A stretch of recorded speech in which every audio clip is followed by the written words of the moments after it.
ఈరోజు సిద్దిపేట మార్కెట్ యార్డ్లో కందుల కొనుగోలు కేంద్రాన్ని ప్రారంభించడం జరిగింది. కందులకు 8,000 రూపాయల మద్దతు ధరను కేంద్ర ప్రభుత్వం నిర్ణయించింది. దాని ప్రకారంగా రైతు సోదరులందరూ కూడా ఈ కొనుగోలు కేంద్రాన్ని ఉపయోగించుకోవాలని చెప్పి కోరుతా ఉన్నాం.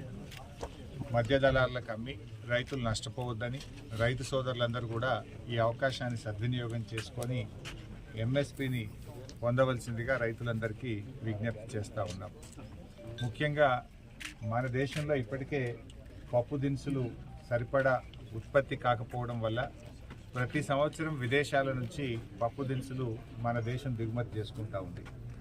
ఇలా ఆయిల్ కానీ పప్పు దినుసులు కానీ మన దేశ అవసరాలకు సరిపడే ఉత్పత్తి మన దేశంలో జరగడం లేదు.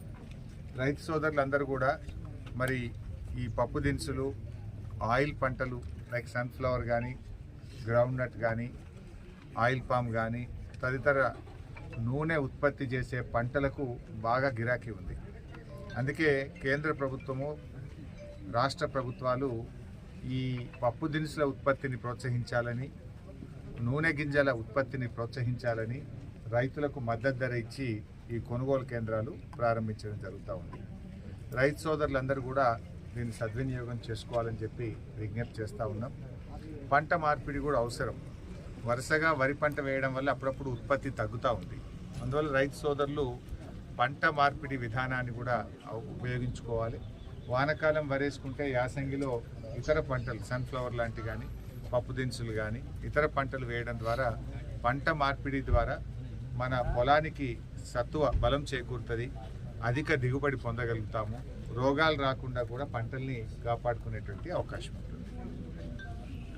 ఇలా కేంద్ర రాష్ట్ర ప్రభుత్వాలు రైతుల్ని మోసగిస్తూ ఉన్నాయి. ముఖ్యంగా బీజేపీ ప్రభుత్వం నల్ల చట్టాలు తెచ్చి ఇలా రైతుల ఉసురు పోసుకుంటా ఉంది. ఆ చట్టాలను రద్దు చేస్తామని చెప్పిన కేంద్ర ప్రభుత్వం ఇప్పటికీ మాట తప్పింది. ఇలా బీజేపీ రైతుల విషయంలో ఎరువుల కొరత సృష్టించి రాష్ట్ర కేంద్ర ప్రభుత్వాల వైఫల్యం వల్ల ఇలా ఎరువులు సకాలంలో అందడం లేదు. కేసీఆర్ గారు ఉన్నంత కాలం ఏ రోజు కూడా ఎరువులకు ఇబ్బంది కాలేదు. కానీ కాంగ్రెస్ వచ్చింది, రైతులకు కష్టాలు తెచ్చింది. మళ్ళీ ఎరువు బస్తాల కోసం చెప్పులు లైన్లో పెట్టుడు, చలిలో పొద్దున్నే 3 గంటలకు వచ్చి లైన్లలో నిలబడేటువంటి చీకటి రోజులను కాంగ్రెస్ తెచ్చింది. ఇలా రైతాంగానికి ఎరువులు సరఫరా చేయడంలో కేంద్ర రాష్ట్ర ప్రభుత్వాలు పూర్తిగా ఫెయిల్ అయిపోయినాయి. ఇలా సబ్సిడీ తగ్గించాలని ఒక కుట్రతోని ఈ కృత్రిమమైనటువంటి ఎరువుల కొరతను సృష్టిస్తూ ఉన్నారు. అంటే ప్రభుత్వాలు రైతుల మీద భారం వేసే విధంగా ఎరువులు దొరకకపోతే రైతులు ఏం చేస్తున్నారు, ఇతర అధిక రేటు కలిగినటువంటి ఎరువులను తెచ్చుకోవడము, లిక్విడ్ ఎరువులను తెచ్చుకొని రైతుల మీద అధిక భారం పడతా ఉంది, ఎక్కువ డబ్బులు ఖర్చు పెట్టాల్సి వస్తూ ఉంది. ఇవాళ ముఖ్యంగా ఎందుకు యూరియా సరఫరా చేయకపోతున్నారు? అసలు యూరియా ఇవ్వకుండాంత చేతగాని ప్రభుత్వం అయిపోయింది. ఇప్పుడు 10 ఏళ్ల కేసీఆర్ గారి పాలనలో ఎరువు బస్తాలకు ఏనాడు కూడా ఇబ్బంది రాలేదు.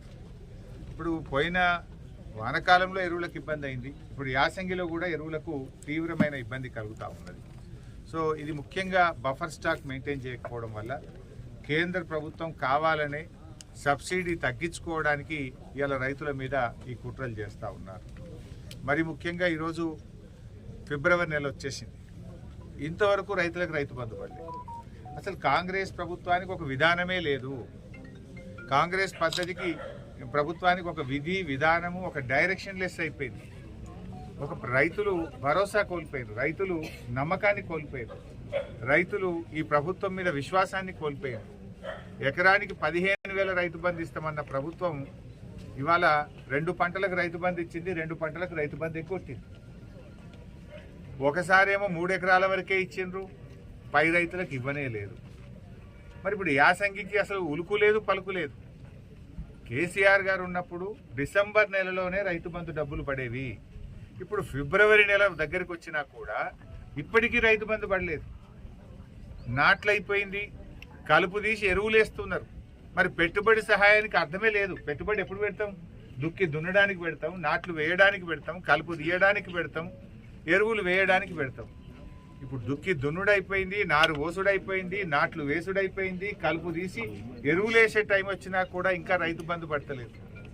నాడు కేసీఆర్ గారు ఉన్నప్పుడు కరోనా వచ్చినా రైతు బంధు సకాలంలో పడ్డది. పెద్ద నోట్ల రద్దయినా ఆర్థికంగా ఇబ్బందులు వచ్చినా సకాలంలో రైతు బంధు పడ్డది. కానీ ఇవాళ కాంగ్రెస్ పాలనలో ఒక భరోసా లేకుండా పోయింది. పేరుకే రైతు భరోసా, కానీ రైతులకు భరోసా లేదు. రైతు భరోసా పడుతుందా పడదా, పడితే ఎప్పుడు పడుతుంది, ఎంతమందికి పడుతుంది, ఇవాళ వరకు ప్రభుత్వంలో ఒక స్టేట్మెంట్ లేదు. కేసీఆర్ గారు ఉన్నప్పుడు ఎదురు చూడాల్సిన అవసరమే లేదు. డిసెంబర్ వచ్చిందంటే ఫోన్లన్నీ టింగు టింగున మోగేటి. సకాలంలో రైతులందరికీ రైతు బంధు పడ్డది. ఒక భరోసా ఉండేనాడు. ఇవాళ ఈ రైతు భరోసాకు భరోసా లేకుండా అయిపోయింది ఈ కాంగ్రెస్ పాలనలో. ఎప్పుడు ఇస్తారు రైతు భరోసా? 15,000 ఇస్తారా, 12,000 ఇస్తారా, ఎప్పుడు ఇస్తారు, ఎన్ని ఎకరాలకు ఇస్తారు?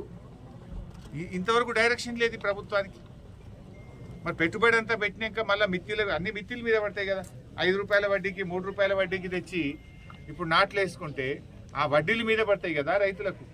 రుణమాఫీ చేయకపోతుంది, రైతు భరోసా ఇవ్వకపోతుంది, బోనస్ పైసలు ఇంకా పడకపోయాయి. ఇప్పుడు ఈ వానకాలం బోనసు ఇంతవరకు పడలే. పోయిన యాసంగి బోనసు 1,100 కోట్లు పెండింగ్ ఉన్నది. ఈ వానకాలం బోనసు సగం మందికి పడ్డది, ఇంకా సగం మందికి పడలేదు. ఎప్పుడు ఇస్తారు వానకాలం బోనస్? సివిల్ సప్లైస్ మంత్రికి పట్టింపు లేదు, వ్యవసాయ మంత్రి అంతకంటే లేదు. మరి ముఖ్యమంత్రి అయితే అసలే పట్టించుకోడు, ఆర్థిక మంత్రి నాది కాదంటాడు. మరి ఎవరు ఈ రైతులు? ఎవరి పక్షం? ఎవరు పట్టించుకుంటారు? ముఖ్యమంత్రి పట్టించుకోడు, ఆర్థిక మంత్రి పట్టించుకోడు, వడ్లు కొన్న సివిల్ సప్లైస్ మంత్రి పట్టించుకోడు, వ్యవసాయ శాఖ మంత్రి పట్టించుకోడు. మరి ఏం కావాలి రైతులు? పోయిన యాసంగి రైతు భరోసా వెంటనే ఇవ్వాలని బీఆర్ఎస్ డిమాండ్ చేస్తుంది. ఈ వానకాలంలో సగం మందికి బోనస్ ఇచ్చిండ్రు, సగం మందికి ఇవ్వలేదు. వెంటనే బోనస్ ఇవ్వాలని డిమాండ్ చేస్తున్నాం. ఈ యాసంగి పంటకు రైతు భరోసా నిధులు తక్షణమే విడుదల చేయాలని బీఆర్ఎస్ పార్టీ రైతుల పక్షాన్ని డిమాండ్ చేస్తూ ఉంది. ఇప్పటికైనా ఎరువులు ఇబ్బంది లేకుండా సకాలంలో రైతులకు ఎరువులు అందించాలని కూడా బీఆర్ఎస్ పార్టీ డిమాండ్ చేస్తుంది. మీకు ఎంతసేపు సిట్లు నోటీసులు తప్ప రైతులు పట్టదా? ప్రజలు పట్టదా? మీకు కేసులు పెట్టుడు, ప్రతిపక్షాలను వేధించుడు, సిట్లు నోటీసులు ఇవే తప్ప రైతు భరోసా వేస్తామా ఏమా పట్టలేదు. పోయిన యాసంగి బోనస్, ఈ వానకాలం బోనస్ ఎప్పుడు ఇస్తారో చెప్పరు. మీ పాలన ఎవరికి? ప్రజల కోసమా, ప్రతిపక్షాలను వేధించడానికా? కేసులు పెట్టుడు, నోటీసులు ఇచ్చుడు, ఈ సతాయించుడే తప్ప రైతుల గురించి ఏమైనా పట్టించుకునేది ఉందా లేదా? ఇవాళ మెదక్ జిల్లాలో రైతులకు నీళ్లు బంద్ పెట్టారు, బీర్ ఫ్యాక్టరీలకు నీళ్ళు ఇస్తారు. 70,000 ఎకరాలకు సింగూరు ప్రాజెక్టు కింద 40,000 ఎకరాలు, గణపురం ప్రాజెక్టు కింద 30,000 ఎకరాలు, 70,000 ఎకరాలకేమో క్రాప్ హాలిడే ప్రకటించారు. ఏమైందా అంటే సింగూరు ప్రాజెక్టు రిపేర్ ఉన్నది, నీళ్లు కమ్మున్నాయి అన్నారు. మరి నీళ్లు కమ్ముంటే బీర్ ఫ్యాక్టరీలకు ఎందుకు ఇస్తుండ్రు? బీరు ఫ్యాక్టరీలకు నీళ్లు ఇవ్వడానికి మాత్రం నీళ్లు ఉంటాయి, మా యాసంగి పంటకు రైతుకు నీళ్లు ఉన్నాయా?